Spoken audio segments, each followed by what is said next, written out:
post-match pint. It's outside the Glenbuck. It is after Liverpool have won the league. My name is Neil Atkinson, and let me be crystal clear, this is the promised land. This is the promised land. From months out, I've said to you, I promised over and over again, Liverpool are going to do the thing, they're going to do the decent thing. And over again, Liverpool have done the decent thing that led to this moment. They have brought it all together. And that moment was the sweetest moment that one could imagine.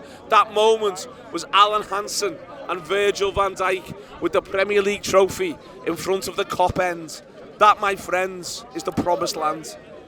When you're having your summer and you're doing whatever you're doing, you're by the pool, you're out going wherever you go and you're seeing friends, you remember the promised land. You remember that one moment when Virgil van Dijk and Alan Hansen had a chat with the Premier League trophy in front of the Kop. That was what we wanted. That's what we wanted all along.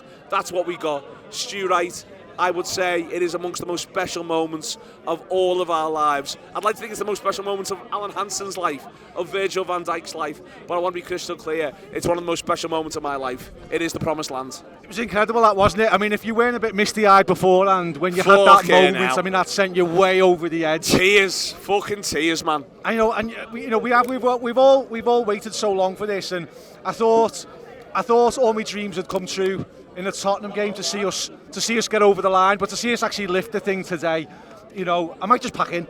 I feel like it's like the end of a quest, a lifetime quest.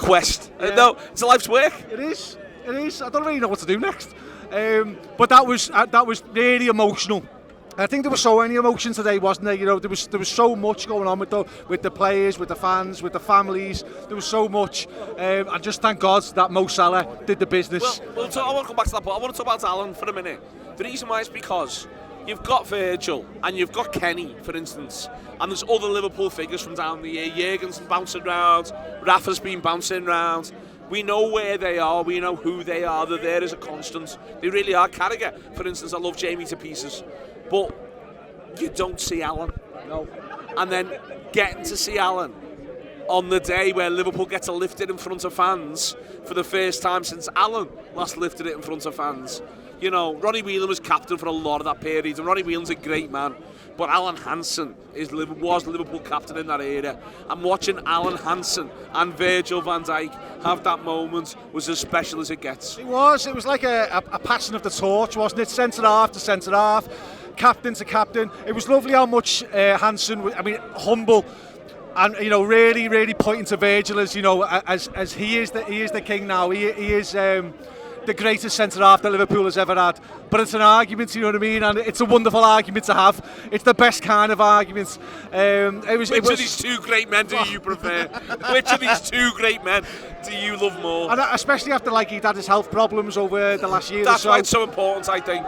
It was just it couldn't have been better. They couldn't have chosen someone better to do it today. It was so fitting. As you say, we've seen Kenny have his moments, but to see Alan Hansen do that, and Alan Hansen to hear his name rung around the Kop one more time, fucking lovely. Oh, my heart pounding. I want to go the other end, literally the other end, but also the other extreme. What about the Palace supporters, Phil? Fantastic. They were having a little dance to Free From Desire, weren't they? They were extending it. Yeah, think a few of them were Liverpool fans, but some of them definitely were Palace fans as well. That was quite impressive. I think it's one of those where you're never going to probably win it yourself as a Palace fan. So you may as well live the experience, and you can still get off. And we've got a problem here because it's fucking raining. It's beginning to rain. After I told Connor that it wasn't going to rain. So yeah, this will be a laugh. It's all right. I've got a hood in fairness, so I'm all right. I'm okay. Don't you worry about me. But yeah, they had a nice time. I thought the double guard of honour was great. I think me and you joked about it on a show We joked on it on a show the other week as well, didn't we? And it was absolutely fantastic. I'd really like it if everybody got off now, by the way, and it was just us sat outside doing this. It'd be really funny. But yeah, it was just yes, great. Hey, it's trouble. What did you think we were doing, John? That's one of the things that happens these days. Just talking about the Palace fans, spot on, weren't they? Do you know what? Like we were with a Palace fan today, like, and so made up for them, and like they were fucking class from minute one, weren't they? Like, Class is the word. They stayed behind. Like, So many of them. So many stayed behind, like right till the death. I think they stayed in longer than me. Honestly, I was getting a bit bored. The kids kicking balls in the goal, and I said, "Come on, let's go to the pub." And Palace fans were still in the ground way after me. So like, fair play to them. Absolutely up the Croydon Reds. Up the Croydon Reds. No, genuinely fair play. Yeah, absolutely. It's about football. Do you know what I mean? Like, they've had their moment this season, and I made up, and genuine, I'm not fucking around. Two things. One, Phil, when we go down next year, we've got to try to think of a nice thing we can do. Yeah. I don't know what that is. We'll see when the fixtures fall. But also, number two, I hope they win the Europa League. Absolutely, it'd be great. I mean, I think the twice a week football might be a problem for them, but that's something for them to look at down the road. Like, Glasgow will sort that out. YouTube, press the button, become a member of the Anfield Wrap from the heart of the city of Liverpool. The best way to enjoy all your Liverpool-based videos, everything you need, every single day. It is the Anfield Wrap.